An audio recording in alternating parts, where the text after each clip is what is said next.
Cinematic mode on the iPhone 13 series of phones. Who is it for? Does it work? Will it change the language of cinema? It will change the language of cinema. No, don't laugh, because in an alternate universe, it almost sounds like they actually believe what they're saying. But here in reality, I'm going to show you why cinematic mode is probably one of the best examples of the classic Big Mac situation. On the posters, looks fantastic, looks amazing. But in the real world, not so great. And the reason why, the main reason why, is probably not what you think.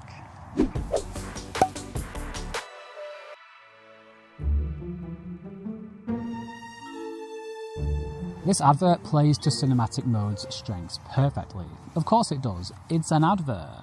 And if you want to get the most out of cinematic mode, it's really important that you understand why this works. When I first started making this very video, I didn't understand why it worked. I just thought that, quite naively, as an iPhone user, I would be able to just point and shoot, and cinematic mode would allow me to effortlessly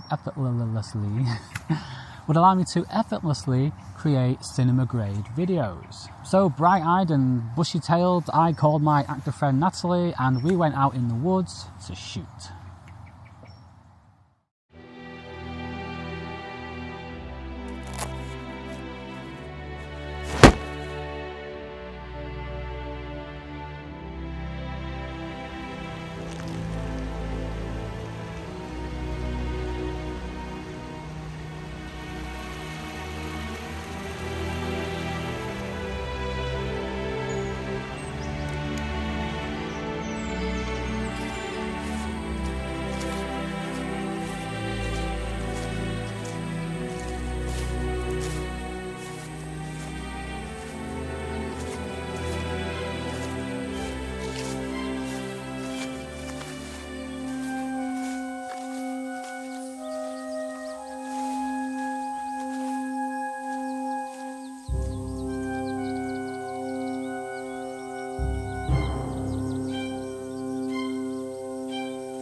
I don't think Natalie or me are going to be putting Where's the Effing Bunny in either of our show reels anytime soon. So why does cinematic mode in Apple's short work so well, whereas in mine, it ruins it and it looks horrible? Well, it's the combination of a few things. When you have someone moving through such a dense and chaotic environment as I do, the phone can really struggle to identify where your subject stops and the background begins. And it has to constantly work out what's going on across 2 million pixels and provide a result 30 times per second in 10-bit HDR in real time. And that explains why you get this kind of stuff in mine, whereas you don't in Apple's, because they shot indoors in a much cleaner, more controlled environment, where apart from a few subtle dollies and this final panning shot, the camera stays fixed in one place, and so do the actors. All they do is turn their heads, while the detective also turns his body, and he does walk a couple of steps, but he doesn't actually make any progress across the frame, which is much easier for the phone to process. Filming indoors with artificial lighting while they remain still also helps with the white balance situation. Cinematic mode doesn't allow you to set the white balance, which means as people move around, the white balance constantly shifts, which happened subtly in my short, but it's been really obvious in other clips. Finally, there's the focus pulling. When Nat turned, cinematic mode didn't pull focus onto the bridge, instead it just blurred her, shifted the white balance, and then gave up. Now this should have been fine because I've been told I can change the focus later, but I couldn't. In the Photos app or in Final Cut Pro, you can open the Cinematic Editor, which has a really easy to use keyframe interface, and you can choose where you'd like the focus to be. But in this clip, it didn't work. Why is this? Well, you might be under the impression that in cinematic mode, the focus and the blur are completely artificial, but they're not. The lens you're using will still focus the old-fashioned way. Take this clip of Roxy and I, for example. The focus is on me, and then it automatically pulls to Roxy. Very cool, but did you notice this? This slight shift when the lens focuses is called focus breathing. On fixed focal length lenses, like the ones used by the iPhone, focus breathing is where the angle of view changes as the lens focuses. You can see as the focus shifts to Roxy, the angle of view gets ever so slightly wider, and it narrows as the focus shifts back to me. And if I turn off the cinematic effect, you can see the lens is indeed still focusing for real. Can you see the problem here? Because the lens is physically focused on Roxy, it's now impossible to change the focus back to me, and vice versa. And this is what happened here. With the cinematic effect off, you can see when Nat came close to the camera and turned, the focus didn't physically shift over to the bridge. From what I can see, cinematic mode will only shift focus when someone looks away at another person, not when they're by themselves. Now that I understand this, if I shot this again, I would tap on the bridge to adjust the focus when Nat turned, and then tap again on Nat as she turned back. In Apple's case, when the detective turns to look at the family, you can see the focus breathing as the focus shifts onto them. And now you know if you were to try to focus on the detective again later, you wouldn't be able to. But it's not doing this all the time. Sometimes it is completely artificial. Like here, as I walk around the corner, I'm in focus and the background is blurry, but I'm still far enough away from the camera that in reality, the entire scene is in focus, and I can shift focus to the background. Same thing here. In reality, both Roxy and I are in focus, so the blur is artificial, and I can change it. So if you're filming alone and you want to do this kind of thing where you hold objects up to the camera, just make sure you're far enough away and make sure you cover your entire face, because this thing loves humans. I don't even want to get into how poorly this thing handles objects. In fact, I'm done with looking at what I could have done differently. Now let's talk about what Apple could have done differently, because their communication around this thing has been atrocious, and that's the main issue here. Remember when Phil Schiller introduced portrait mode for the first time during the launch of the iPhone 7 Plus? He mentioned it at the end of the camera section, and he mentioned how it was a challenge for the engineering team as like an extra credit project. And he also said, we are not saying iPhone 7 Plus replaces DSLRs and that you should throw out your DSLRs. And while it didn't mention specifically how limited portrait mode actually was, you still got the sense that this thing was a work in progress. It was unfinished and it was going to get better. Fast forward to the iPhone 13 though, and they need a brand new headline camera feature every single year, so they trot out cinematic mode and they talk about how it brings the iPhone up to professional film cameras. I know the Apple presenter didn't explicitly say that, Greg Fraser said it in the Apple promo video, but since this is an Apple promo video, oh, by the way, whether Greg Fraser actually believes what he's saying is another story, but anyway, since he said it in the Apple promo video designed to sell the iPhone, you know that Apple obviously agree and approve of everything that's said, and since it's in the launch video, they explicitly want that message out into the world, so it's like they're saying it by proxy. Instead, they should have introduced cinematic mode like this. We've been extensively studying the art of cinematography, and we ignored all of what we learned to bring you this film industry game changer, cinematic mode. Cinematic mode brings shallow depth of field video, automatic focus tracking and intelligent focus pulling to iPhone for the first time. You see this in movies all the time. Focus will shift to guide the viewer's attention. And guess what? That clip you just saw was shot on iPhone, and I'd love to show you more.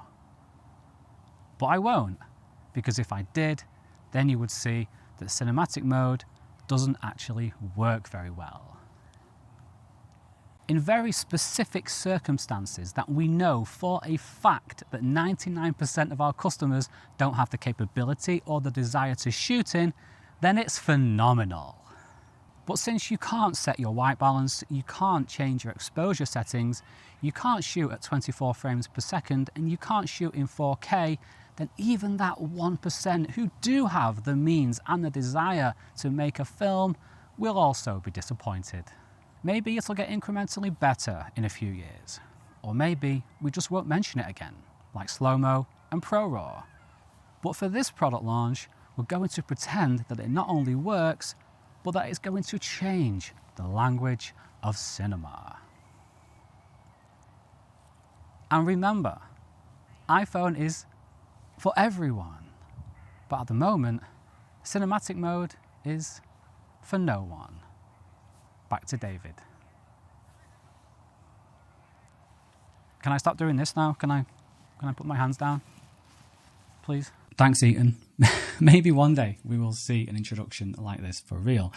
But in all seriousness, if they'd have introduced it honestly and managed everyone's expectations by saying something like, yeah, it's a breakthrough. It's definitely better than what's come before, but it's still limited. It's only intended for a bit of fun, and you can add some visual engagement to your videos, but don't take it that seriously. If they'd have said that, then no one, including me, would have any complaints. I'm honestly both pleased and disappointed with cinematic mode. I mean, honestly, I am glad it's here. Like, I love how this looks. I think it looks cool. I'm not going to use it after this video. I mean, maybe I will. I don't even know yet. But I'm probably going to keep using my Sony. But the point is, if I was like a YouTuber, like a non-photography YouTuber, or even a photography YouTuber, whatever, just someone filming myself, and my iPhone was my main camera, then I would definitely use cinematic mode. It looks much better in this situation than regular iPhone video. In fact, I think it looks better in this situation as well, even though it's not perfect, as I've seen. But outside of, as I've seen, as I've said, as I've shown you, but outside of this situation and things like that, it's, well, I think I've made my my thoughts explicitly clear throughout the video. So that's it, guys. I will end this video right here. Go and show my friend Nat some love, by the way. If you are in need of an actor or a singer and you're in the UK, then definitely give her a shout, especially if you are in the northwest area of England. But I think anywhere will do, right, Nat? Maybe not. Maybe she's like, no, I don't. I don't know. Just go and check her out. She's the best, honestly. She's great. And yeah, let me know what you think of cinematic mode. Am I being too harsh? Will casual users even notice like this edge and how it cuts your ear off and your nose and things like that? Will they even care? Am I being too picky as a YouTuber, as a photographer, as an aspiring filmmaker? I'm just being expressive now because, by the way, I love, if you're watching this far, I'm going to say stuff like this because you're watching this far. I'm actually looking at myself on my MacBook Pro screen. It's right here. I love this screen mirroring in...